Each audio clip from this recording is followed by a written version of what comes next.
Hello again, everyone. It's Trevor Johnson, the assistant principal oboist with your Louisville Orchestra. Now, you remember the last video I made for you where I told you all about my instrument, the oboe, from how it makes a sound with its double reed. And then I played lots of different pieces of music so you'd get a good overall picture of the oboe. Well, I wanted to tell you about one more thing that the oboe does, and that is it tunes the orchestra. Do you remember that time right before a concert starts where it gets all quiet and everyone in the audience stops talking and the orchestra stops warming up on their instruments? And then you hear one note coming from the orchestra, an A.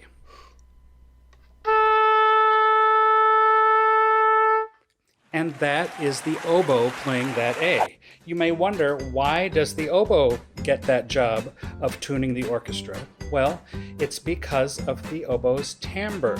And I think you remember that word. Timbre is the unique sound any instrument makes. Well, the unique sound of the oboe is a clear, projecting kind of sound. So that is a good thing to tune to. Also, we sit right in the middle of the orchestra, so people on both ends of the orchestra, all around and in between, can hear us pretty well. The reason we have to tune before every concert, and sometimes even more times during concerts, is that everyone needs to be exactly at the same pitch level in order to sound good.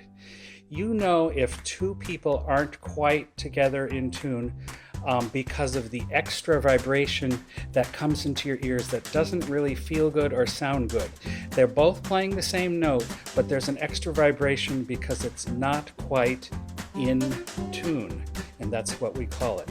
Now, I'll show you how that works, but we need something to help us, and that something is a tuner. No, it's not a kind of fish, ha ha ha.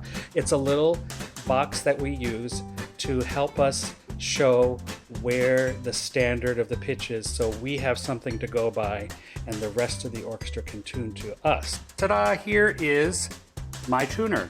This is, you can see all the lights lighting up on it, but this is what I use when I'm tuning the orchestra, or what any oboist, even my colleague Alex, uses when he tunes the orchestra. You can see all the lights lining up.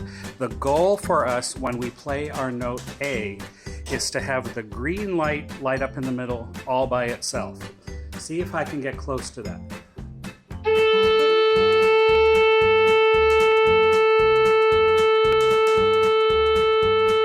I got there. Now, in the beginning, I had some green and some red, meaning I wasn't quite on, I was getting close.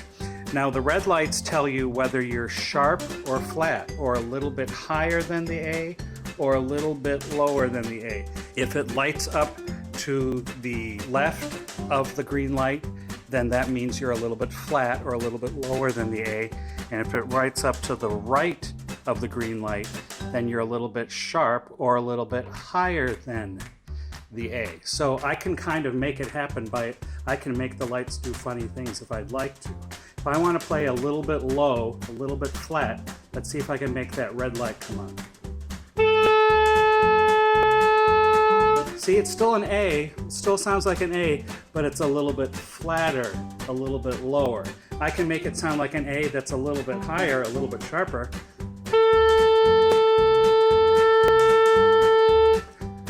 But that's not as comfortable sounding for our orchestra. So my goal is to have it on the green light in the middle, and most people like that pitch for the A.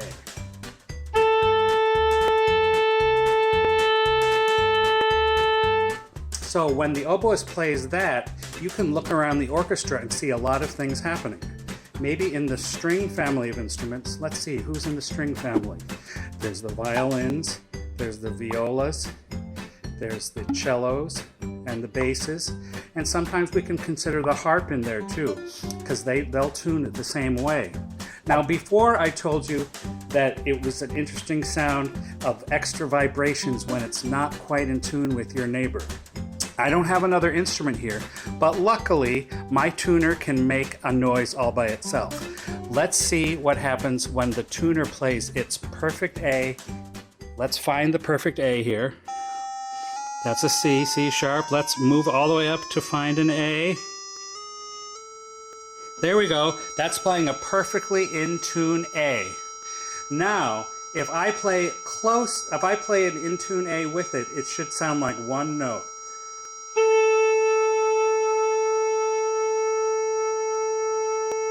See, I did pretty well there. But if I was a little bit flat, there'll be an extra vibration in the air that our ears just don't really like.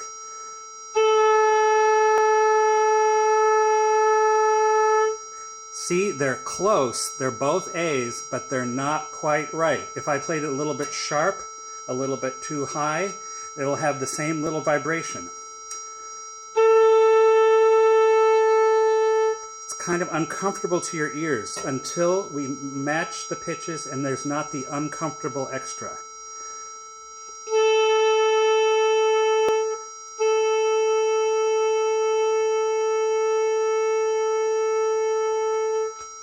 I got it there near the end. It's a really fine tuning, haha, another joke, process to get the orchestra in tune. And all the things the oboe has to do to make sure they can match a good pitch.